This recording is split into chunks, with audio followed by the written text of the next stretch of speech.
All right, it's the Final Hockey Eagles post-game show.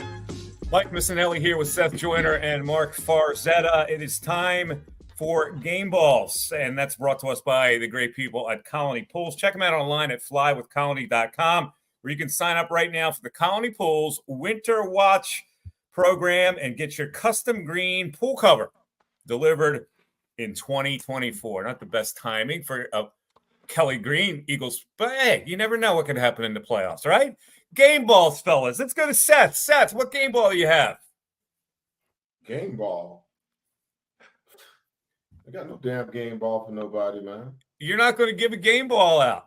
I ain't giving a game ball to no damn body. You can give a game ball to somebody on the other side.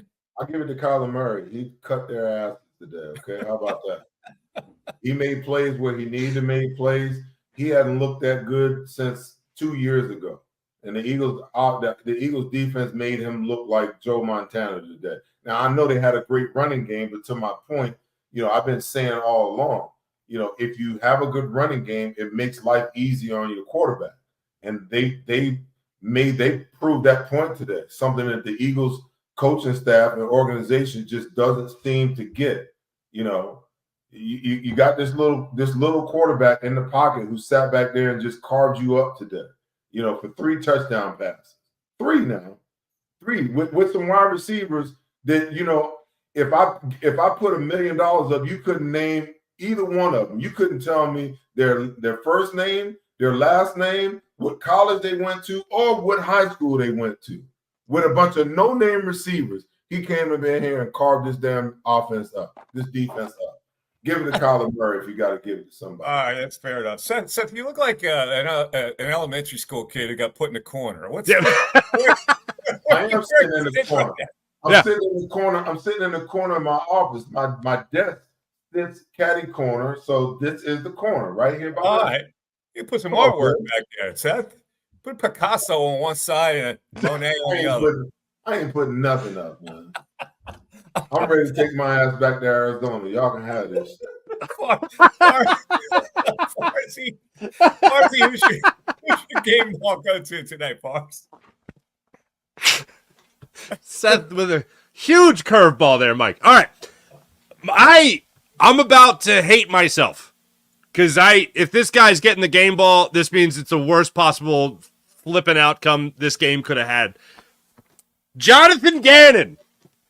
Here is my game ball to you, sir, because you dropped a gauntlet in front of Nick Sirianni in the fourth quarter. You took off your glove, you threw it at the feet of Nick Sirianni, you challenged him to a duel, and then you slapped him across the face. You literally gave his offense the ball at your 39-yard line. You said, here's an onside kick. I double dog dare you to put this game out of reach for my team. I triple dog dare you to put the gauntlet back on me. And Nick Sirianni, Brian Johnson, and this Eagles offense, after the defense poo-pooed the bed for quite the majority of the game, Jonathan Gannon said, here's your opportunity to put me away. I know you're going to choke it away.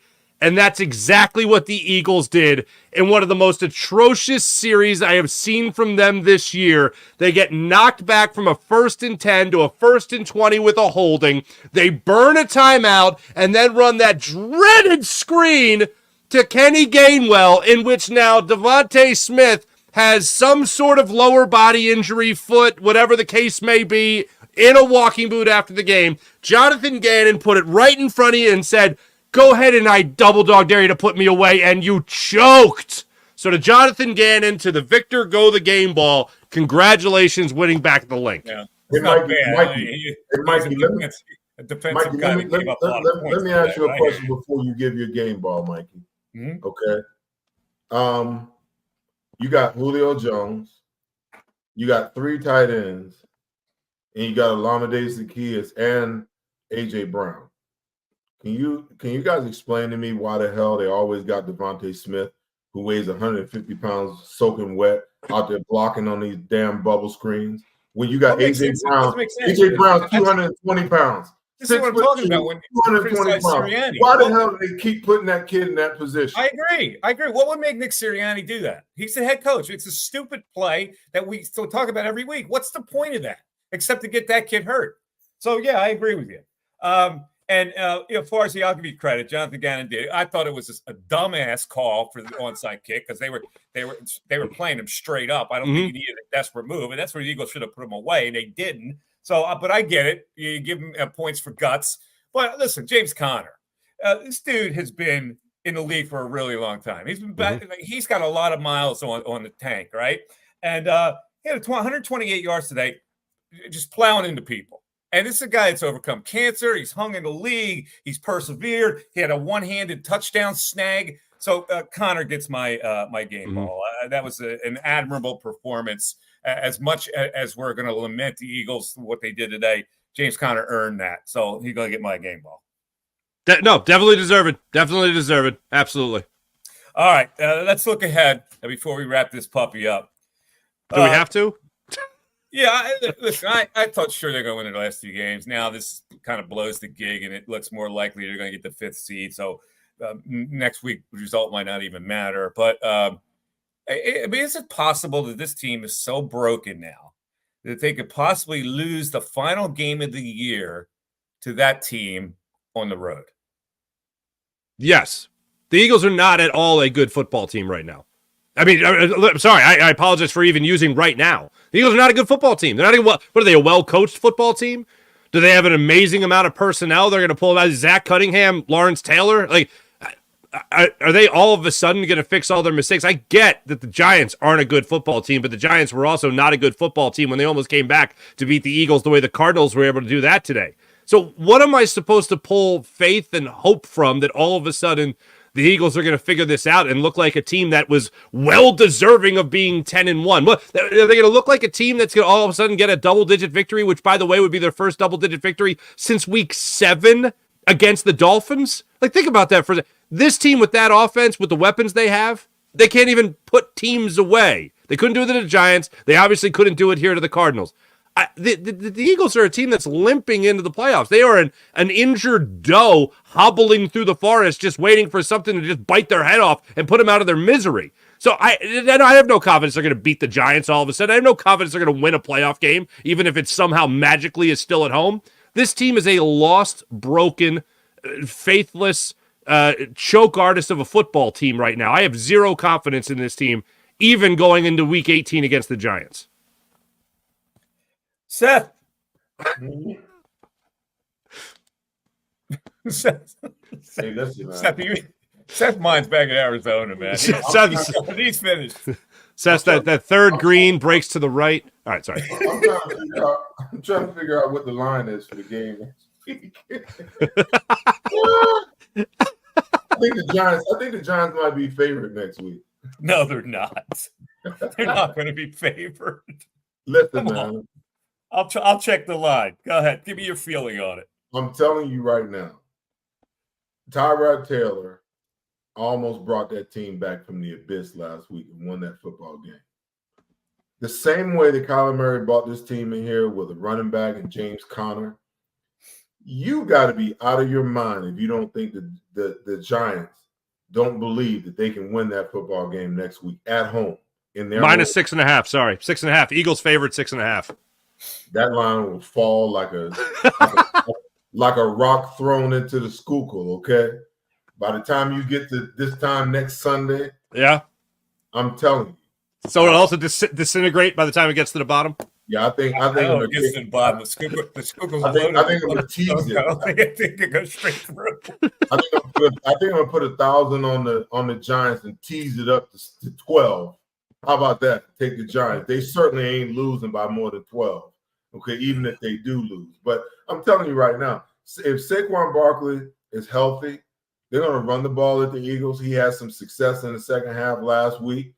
And Tyrod Taylor's not turning the ball over. The guy throws safe passes. He's only going to let that ball go if he feels as though that guy is wide open. He's not throwing any tight windows. You know, and the Eagles' coverage hasn't been tight. You know, so he's going to have some throws to be made. And I just get the sense that, you know, this team right now, their confidence and their psyche is fractured in a way where they're going to go to New York next week and they just might lose this game. They just might lose. They may wind up 11-6 when it's all said and done. You And might be Mike, right. I can't call it now. What happened today? I your can't head do all it. you want to, Mike Missinelli. Just keep on shaking until your hair falls out, okay? Because you want to know something? You were shaking your head last week when we were talking about, you were shaking your head against Seattle, and they went up there and got their ass. Yeah, well, I've learned. I've learned this game. I've been trying to tell y'all all year long that something is wrong with this team. This team is broke. This team is fractured. Okay, it wouldn't surprise me one iota for them to go to New York and lose next week. I think you're right. All right, listen, let's close it down. First of all, Happy New Year to everybody who's watching the show on the 6abc.com and JAKIB Media YouTube. Happy New Year. It's New Year's Eve. Happy New Year to everybody, especially our crew. You starting already? What do you got there? You got eggnog? It's about to be a Happy New Year. Believe me. You think I'm gonna let the Eagles ruin my damn New Year's? You out your mind. I know you like that brown liquor. I know you're gonna start on that.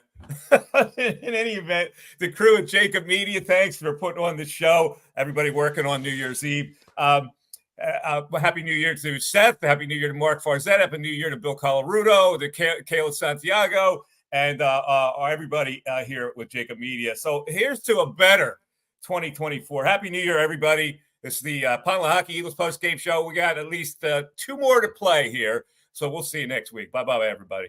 Score and save in southeastern PA and Delaware with Colony Pools this football season, and let the experts close your pool with a custom Merlin safety cover in green for the birds. And if you join our Winter Watch team, we'll give you another 20% off, and Colony Pools will handle it all. Keep your tiles on your pool, not in your pool.